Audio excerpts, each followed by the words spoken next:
सवाल खड़ा होता है कि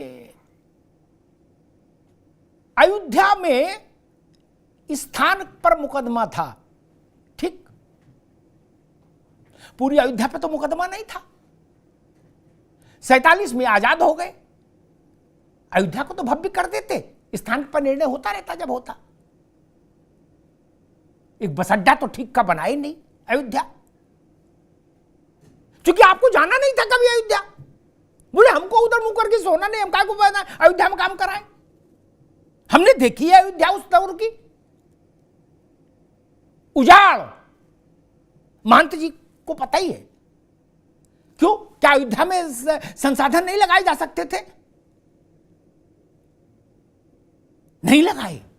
मथुरा का कायाकल्प कर सकते थे, वहां तो मुकदमा भी नहीं था, नहीं किया।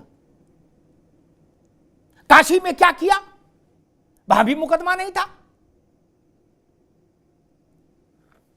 करके दिखाना होगा। और एक बड़ा टेस्ट केस, थोड़ी अच्छी बात है, गंगा जी की आरती, नर्मदा जी की आरती, अच्छी बात है, सब जगह करिए। लेकिन एक बड़ा सवाल खड़ा होता है कि कलावा बांधकर अपने मजहब की पहचान छुपाकर प्यार का आडंबर, और उसके बाद निकाह, और निकाह के बाद चॉपिंग,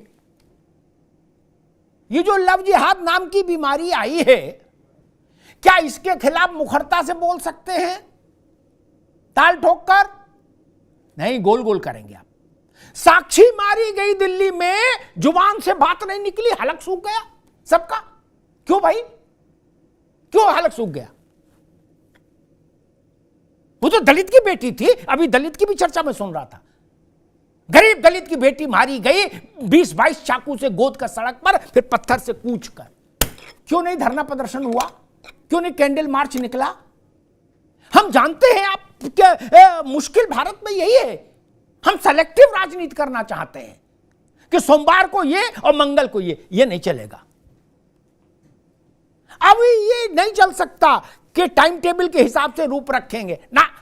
चुनाव में ब्राह्मण धर्माचार्य हो जाएंगे और चुनाव के बाद दूसरी व्यवस्था में चले जाएंगे, अब ये नहीं हो सकता। बाकी सब चीजें ठीक है, लेकिन ये हो नहीं सकता। जो बात आप उत्तर प्रदेश में या अब नर्मदा के तट पर खड़े होकर बोल रहे हो, क्या यही बात आप वायनाड में बोल पाओगे मंच से? नहीं बोल पाओगे, क्योंकि वहां की डेमोग्राफी अलग है। अब नहीं बोलेंगे, हमारे डर के नहीं बोलेंगे कि हार जाएंगे चुनाव, काय को बोले। और अगर बोल सकते हैं तो मैं पहला व्यक्ति होऊंगा जो बधाई का ट्वीट करूंगा। आइए वायनाड में बोल के बताइए कि अयोध्या हमारी आत्मा में बसती है, हमने अयोध्या में मंदिर का रास्ता खोला। बोलिए वायनाड में खड़े होकर। आप मुजफ्फरनगर में ये बात खड़े होकर बोलिए, बरेली में बोलिए, अलीगढ़ में बोलिए, हम भी तो देखें। जोशी जी ने कहा सभे भूमि गोपाल की, पूरा भारत हम तो मानते हैं, बड़ी अच्छी बात है, लेकिन राजनीति तो उत्तर प्रदेश में कर रहे हो भैया। अयोध्या जी में क्यों नहीं गए कभी?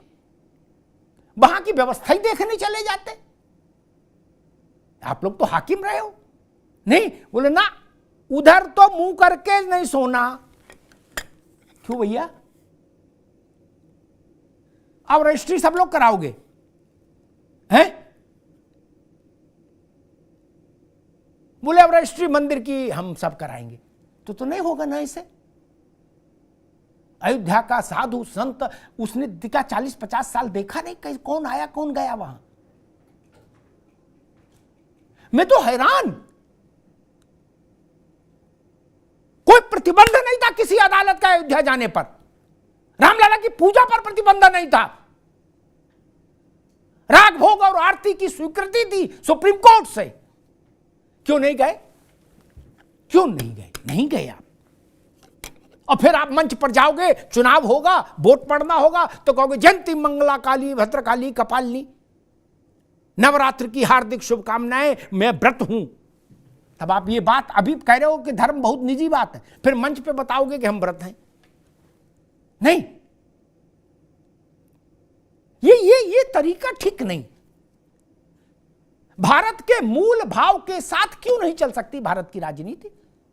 चलना चाहिए, महंत जी ने बाबू राजेंद्र प्रसाद जी का प्रसंग उठाया, वो इतिहास का दस्तावेज है। भारत के राष्ट्रपति और प्रधानमंत्री में कैसे मतभिन्नता हुई, क्या समस्या थी नेहरू जी को, क्या समस्या थी उनको? अरे आप ना जाओ, राजेंद्र बाबू गए तो आपको क्या तकलीफ थी? और प्रधानमंत्री क्यों चाहता था कि राष्ट्रपति हमारे नियंत्रण में रहे? क्यों चाहते थे प्रधानमंत्री ऐसा? भारत के अंदर आने जाए, विदेश जाए, राष्ट्रपति समझ में आता है सरकार की मंजूरी, देश के अंदर आने जाने में भी आप प्रतिबंध लगाएंगे? ये लोकतांत्रिक मानस है। और यही बात पूछ दो तो बुरा मान जाएंगे, आप कहेंगे देखो ऐसी बात कर रहे, क्या सच नहीं है? राष्ट्रपति कहीं जाना चाहते हैं, प्रधानमंत्री को क्या फर्क पड़ रहा है? क्यों नहीं? क्या प्रधानमंत्री अधीन है क्या राष्ट्रपति? नहीं। ये तो क्या राजेंद्र बाबू को सैल्यूट करने को, उनको जो भाषण उन्होंने दिया सोमनाथ के पुनरुद्धार के समय, जोशी जी, पांडे जी, उसको कभी पढ़िएगा, अद्भुत भाषण है वो। जो एक मूर्खतापूर्ण प्रलाप इस देश में वर्षों चला कि मंदिर से क्या हो जाएगा, ऐसा एक मूर्खतापूर्ण प्रलाप चलता है ना इस देश में, उसका उत्तर दिया है राजेंद्र बाबू ने। कब? सोमनाथ के पुनरुद्धार के दिन। उसको पढ़िएगा, चक्षु खोलने वाला भाषण है। उन्होंने कहा कि पराजित और अपमान बोध से ग्रस्त कोई भी समाज कुछ बड़ा नहीं कर सकता। पहले उसका जो अपमान बोध है वो खत्म होना चाहिए, उसके लिए सोमनाथ की पुनरुद्धार की योजना जरूरी थी। ठीक, गुलामी की मानसिकता खत्म होगी तब पराक्रम करेंगे आप। ये बहुत साल तक, आज तक ही चलता रहे। मुझसे कई बार ऐसी बहसों में लोग उलझ गए, बोले अच्छा मंदिर से रोजगार मिल जाएगा। फिर मैंने उन्हें रोजगार की ही भाषा में समझाया, जोशी जी, क्या मैं उसमें भी थोड़ा पढ़ लिख लेता हूं कि भारत में मंदिर से अर्थव्यवस्था में कितना योगदान है। क्या सीधे रोजगार में 5 करोड़ लोग, 5 करोड़ सीधे रोजगार में मंदिरों से। इसमें मस्जिद और चर्च नहीं जोड़ रहा, gurdwara, no, only Hindu temples से 5 करोड़ लोग सीधे रोजगार पा रहे हैं। बताइए और किसी चीज से पा रहे हो तो? नहीं ना। इसलिए मैंने यह भी कहा कि अर्थशास्त्र से समझो तो और धर्मशास्त्र से समझो तो। ये भारत का आत्म तत्व है, इसको जितनी जल्दी समझ लीजिएगा उतना अच्छा रहेगा। धन्यवाद।